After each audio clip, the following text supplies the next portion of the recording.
Hi, everybody. This is Alan Fine, and I'm here with Tanis Gaffney, who is the Senior Vice President and Chief Marketing Officer for Travel Alberta. We are here at Rendezvous Canada. We are making a real concerted effort to get all the travel advisors to know more about Canada and how wonderful it is. We're going to talk about Alberta here on Insider Travel Report.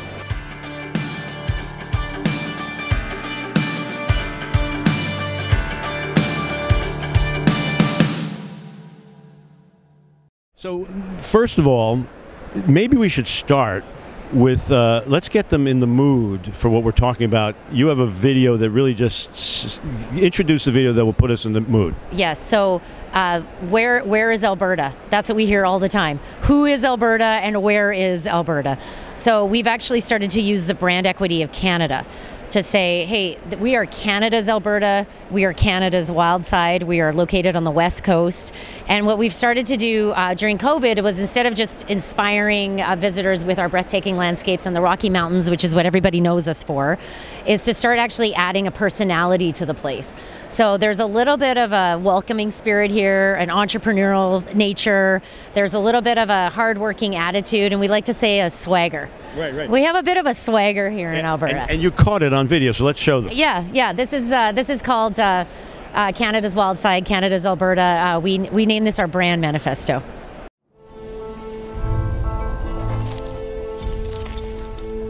There's one in every family. The nonconformist. The one who doesn't always fall in line. Unapologetically against the grain.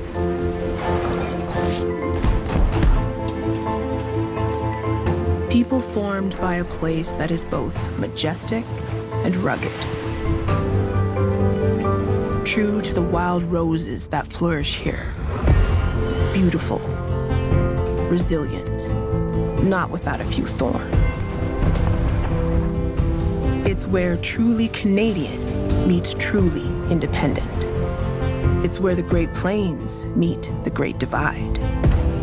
Where sacred places hold stories passed forward for thousands of years. This is an open invitation to the bold and adventurous, a place where the free-spirited are always welcome, for a moment, a week, or a lifetime. This is Canada's wild side. This is Canada's Alberta. Yes, that is wild. Well, we're hoping that makes you feel like an Albertan. Yeah. And whether that's like for a moment, a week, or a lifetime, it actually just gives you a little bit of an emotional pull of what it feels like to live here, or to travel and visit here. What does land recognition mean to Alberta? Well, what we do is we try to make sure that the Indigenous people of Alberta actually are the DNA of our province and the culture. And so we try to make sure that in every day, in every situation, that we celebrate and recognize the Indigenous people of the province, that we're here before time immemorial. They're actually with us at Rendezvous. It's like the largest Indigenous partnerships that we've had here. It's growing because we're continuing to drive grants and destination development into Indigenous experiences here. So this is just the start of what's happening this year. We have a bunch of not only businesses that are here, but we have some mentees that are here as well, that are learning so that they can drive their own businesses and build their own entrepreneurial businesses for next year, so that this will continue to grow. But as you continue to recognize the Indigenous peoples, that becomes it informs some of the vacations that the travel advisors will be putting together. Yes, absolutely. So we are a destination management organization, so that means we are doing a lot of marketing for the destination, but we're also building the supply side. So your travel advisors will be able to sell things now, and they'll be able to sell a bunch more stuff next year, and the next year, and the next year. You got to stay tuned. Yeah, and the Indigenous part of this story here in Alberta is just starting. We are actually investing over $6 million in the next 3 years. It's the largest investment in Indigenous product in Canada. And so we want to be known and put on the map that this is the place to come and experience it. And the Indigenous Tourism Association of Alberta, who we work very, very closely with, actually put a brand spot out together that's called Come Walk With Us. So that might be interesting for your advisors to see what it feels like to be part of this experience and showcase some of the experiences that are currently in Alberta right now.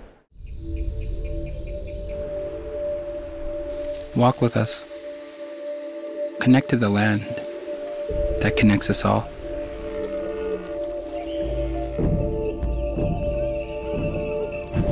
Sit with us, sharing our stories, and hear our voices. Eat with us, taste the many flavors of our cultures. Grow with us. Come together and make space for each other. Laugh with us, smile, joke, and bring each other joy. Dance with us. Join in, feel the beat of the drum, and celebrate. Come, walk with us.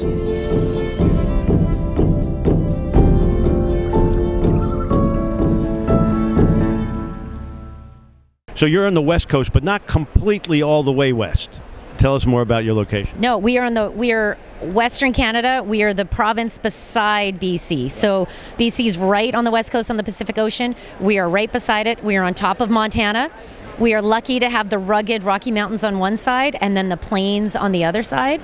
We have 6 UNESCO World Heritage Sites in Alberta, the most out of any province in Canada. So the diversity that you're going to see in Alberta is exceptional and unique, and you will not be able to see this anywhere else.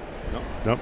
That's why we're here. Yep. So let's talk about your organization itself. Yes. So we are a destination management organization, and we sort of stand by this acronym, MAP.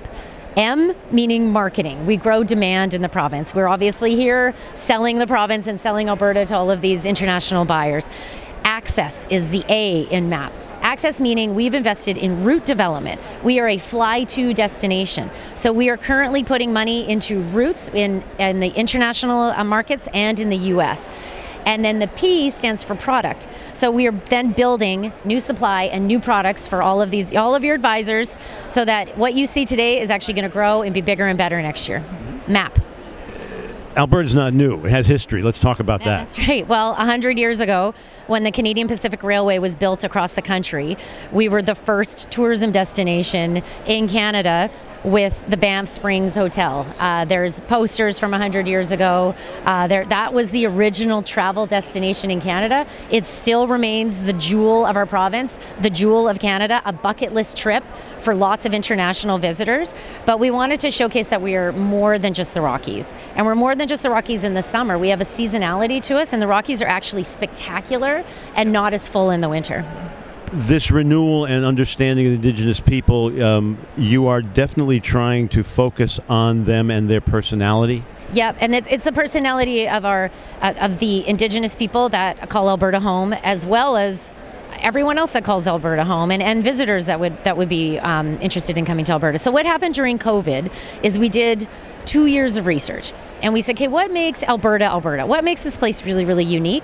And every 2 weeks for 2 years, we did research to see how welcoming are we to inviting other visitors to the province. And it was either people from our community, other Canadians, Americans, international visitors. Every 2 weeks, Albertans were top of the charts, the most receptive to welcoming visitors to this province. Across Canada, the most welcoming people, which was an insight that we really took to heart to say, oh, there's something more than just these beautiful, awe-inspiring landscapes that you see behind us.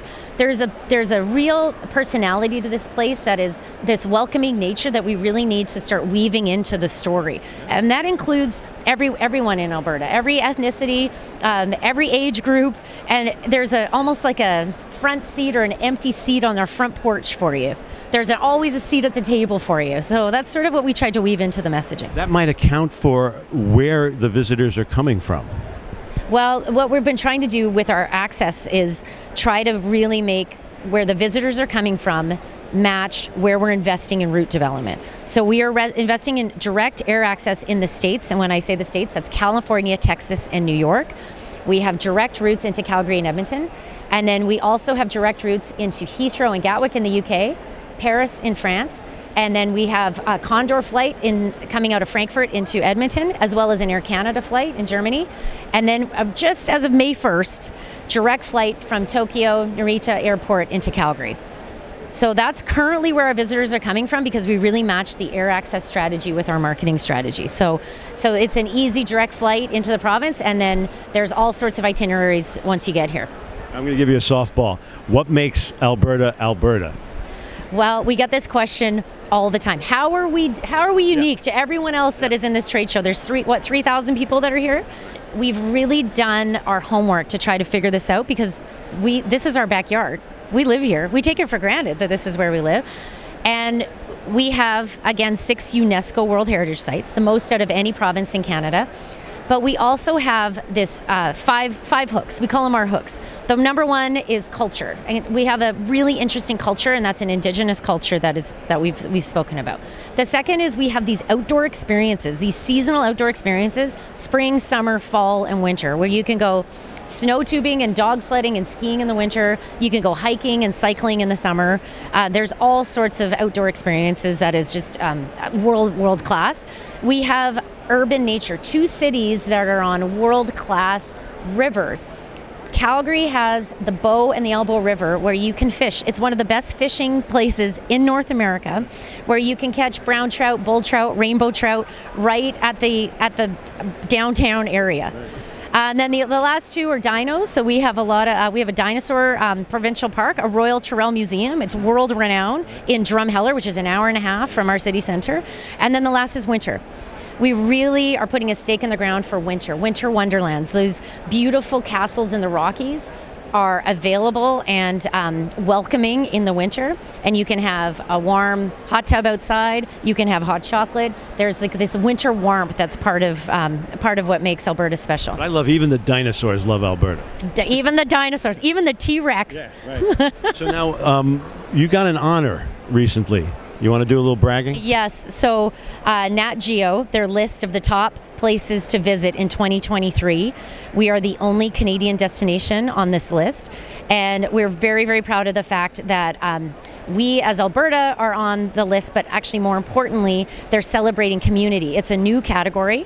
And community meaning we are celebrated for Indigenous experiences that are owned and operated by female entrepreneurs. So it's just a testament to the strength of our partnership and the strength of the experiences that are here, and that Nat Geo has actually recognized this as part of a movement around slow travel, where you really want to immerse yourself in the destination and immerse yourself in the experience and be hosted by a female-owned and operated Indigenous entrepreneur. I can see them down the corridor down there. You never stop. You never stop. You have upcoming projects. Let's talk about the BMO Center expansion project. Yes, so it's going to be the largest new convention center in Western Canada, about 1 million square feet. It's opening in 2024. It's right at the base of the Calgary Stampede Park, so it's going to be quite an interesting and vibrant cultural and entertainment district. And then when the Stampede is not happening for 10 days in July, there's going to be a new 30,000 square foot SAM Center, which is like an immersive interactive museum. So just in case you miss the Stampede, which you don't want to miss, then you can still attend. You can go all year and then attend sort of the festivities, but within an immersive experience. Now, I feel like when you did your presentation, I got to see some footage of the Alberta Boot Company. Yeah, it's down the street from the new BMO Center and Stampede. Just opened. And when we talk about sort of destination development, this is one of the funding projects where we helped make sure that this wasn't just a store, but it's actually an experience where you can go in, you can try on a boot, you can actually get a custom fit boot to your foot. Pick the leather. You can pick the leather, the type of leather, the color, and then the back of the room. And then while you're waiting, there is a whiskey tasting area at the back of the room, which is from a local distillery in Alberta. We're very, very proud of Eau Claire Distillery. Mm-hmm. And so there's sort of this experience of, looking at the culinary and what some of the distillery and the products are that are here in Alberta, as well as, obviously, there's a merchandise or retail experience. But the joke during your session was, take your time with the boots. I'm drinking over here. Yeah, because we are known, Eau Claire Distillery, which is just almost on its way to Turner Valley, which is about an hour outside of Calgary, is actually world class. They've been ranked as one of the best whiskeys in the world. So kind of an interesting story that's part of getting your boots fitted. And And actually, they'll fit no matter what, depending upon how much you're drinking. They'll fit no matter what. Let's talk about cycling year-round. You're able to do that there. Absolutely. So cycling's booming in Alberta, and I mean not just cycling like let's get our jerseys on and go for a 100K ride. E-bikes are making cycling so much more accessible for everybody, every genre, every athletic ability. So you can e-bike all over Alberta. You can e-bike within all of the cities that have Edmonton has 150 kilometers of trail systems. You can go fat biking in the winter in Banff and Lake Louise. You can do an e-bike food tour in Jasper. How fun is that? Yeah. You just can go around and check out a bunch of different culinary experiences. And then what's happening in Banff, they have a 3-year pilot. We're in the 2nd year of a pilot on the Bow Valley Parkway. They've shut down the road. So you can, for the bikes, you can just cycle along with the Rocky Mountains in the backdrop, get very close to wildlife, and just have a serene, calm cycling experience, not having to worry about cars within the base of the Rocky Mountains. You made the joke, don't wear your new boots on the bike trip. Don't wear your new cowboy boots. You get credit for that. Yes, do not wear your new cowboy boots on the bike. You will have to switch shoes. Now, let's talk about unique accommodations that are coming up now. Yes, we have glamping. Glamping is sort of the hot new story in Alberta. We have glamping. And when I talk about glamping, these are obviously tents, but they have kitchenettes in them. They have bathrooms, fully functioning bathrooms. They have a hotel concierge service. And you have sort of a private space, open domes for stargazing at night. And you're right on the base of either a river valley or in the forest. It's spectacular. There's a bunch of different ones all over the province, but that's actually kind of a unique experience outside of a hotel that you might not have thought of before. Yeah. There's a Charm Ferry Castle Resorts, which is on the way down southern Alberta, on the way sort of to Pincher Creek. And that's a really interesting story. It's an entrepreneur who is building these fairy castles for millionaires across the world. Yeah. And then decided, and shipping them out, so they had them in their properties and in their acreages in their backyards for their children, and then decided, I think I could make a business out of this. I'm going to build a bunch of these fairy castles and put them in the forest and see if it works. And it's just been booming. We've actually invested from a product development standpoint so you could build more and more and more because you can't keep up with the demand right now to bring your family and stay in a fairy castle. But you're seeing in the slide, you saw an example of that, and I think definitely a multi-gen place to book your clients. Yeah, absolutely. It's just sort of a secret new product, kind of in this interesting little place that's like an hour and a half from Calgary. We've talked about the Indigenous culture, but what about events? Well, there is a powwow that happens at the Stampede every year. It's about a 200,000 award ceremony. There's drummers and dancers from across Canada and the U.S. That's a really, really big one. It started last year. This year it's going to be bigger and better than ever. That's in July. There's a really interesting new product called Métis Crossing. So Métis Crossing is about an hour and a half from Edmonton. It's an Indigenous boutique hotel where you can go and experience the Métis way of life. You can actually do archery. You can hike along the trails. You can stay in a stargazing dome, and you can actually they'll teach you how the Métis used to use the stars as a calendar, as a clock, as a way to plant. And then the best part of Métis Crossing is there's a wildlife safari, so you can go and look at buffalo, not just brown bison that you would think is a buffalo. There are sacred white buffaloes at Métis Crossing, and a white buffalo is 1 in every millionth, and they have a few of them. So this is the most magical place. That's another hidden gem in Alberta. 1 in every million. It absolutely segues into sustastainability, which yes. You are big in. Yes. So all of our destinations, I mean, everyone across the world is thinking about sustainability. And with a big national park like Banff, they've done a 10-year sustainability plan. There's new transportation. You can't drive your car. There's shuttles everywhere. There's streets that are just open to pedestrian traffic. Canmore has a pledge to the peaks where you actually sign a pledge when you enter the destination. And then there's really interesting things happening within the cities. And Edmonton has sustainable buildings. They have solar panels. They have waste management programs. And there's just a real awareness that we need to not only think about sustainability now, but what our Indigenous friends in Alberta say is we need to think about it for 7 generations to come. So we want to be a leader in that space in Canada. And finally, we're here at Rendezvous Canada, and next year I think you're hosting? Yes, welcome to Edmonton next year. If you think this is interesting, just wait until we get to Edmonton. Rendezvous is May 2024 in Edmonton, Alberta. Yeah, we are hosting, and we can't be more excited to welcome you, all your advisors, all the visitors. We're open for business. Now we got the travel advisors all excited. They have no place to go. Let's give them somewhere to go. Yes. So you can go to info@travelalberta.com. So that's an email there. That's an email. And then they could use that URL? Yes, and they can use the URL travelalberta.com as well. Yes, we welcome you to the province. Welcome to Canada's wild side. Well, we are here live from Rendezvous Canada, and this has been Insider Travel Report.